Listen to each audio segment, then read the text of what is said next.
Indian temple is not a place of worship or prayer. Are you aware of this? It is not a place of worship or prayer. Today, because you don't know what else to do, you're going and doing things that everybody else is doing everywhere. Nobody ever leads a prayer in the Indian temple. There's a whole science of building a temple. This is called as Agama Shastra. If the shape and size of the idol, the mudras that the idol will hold, the mantras that you use to consecrate this, the size and shape of the sanctum sanctorium, the outer parikrama, all these things, there are five basic ingredients. If these five things are properly matched, it will become a very powerful field of energy. So the tradition tells you, every day in the morning before you go to work or anywhere else, first thing is you have a shower, go sit in the temple for some time and then go out into the world. It is like a public battery charging place. Once you go into the world, the nature of the world, the physical, material world is such, once you go into the world, every transaction in the world is like this. My profit is your loss is my profit.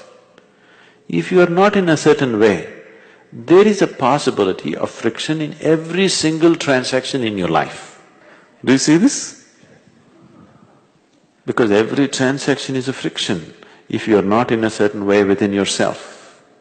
So every day you go there, charge your batteries and go out so that you sail smoothly through the day and come back. So the Indian temple was never a place of worship or prayer. Even now it is not so, though people are slowly trying to make it like a church where they go and pray and ask for this and that. Otherwise, in the tradition they told you, you have to sit there for some time. At least in South India it's still alive. I think in North it's generally dead. People who come from South India are aware they must sit in the temple for some time. But now they're just touching their bottom to the floor and going away. There are live temples which are very, very powerful. They've given you something about the Dhyanalinga temple? In this temple there are no rituals, there's no worship, there's no prayer, there's no offerings. It's in total silence, always. You come and sit there. Somebody who does not know anything about meditation, you come and sit there, without a single instruction, he will become meditative. The very energy is like that. If you're a little sensitive, it'll shake you from the root of your spine. It is so powerful, the impact that it has on you is so big. All the temples were built like that, but for different purposes, some for well-being, some for physical well-being, mental well-being, material well-being. Like this, they built various types of temple. There's a whole science behind it. Unfortunately, not knowing how to maintain it, we have killed lots of temples. We've killed them. And today you're building temples just like shopping complexes, probably for the same purpose, or it's like a social place. Temple has become more like a club. It's okay in United States, you want to meet your own community in a certain atmosphere, so you create a certain thing.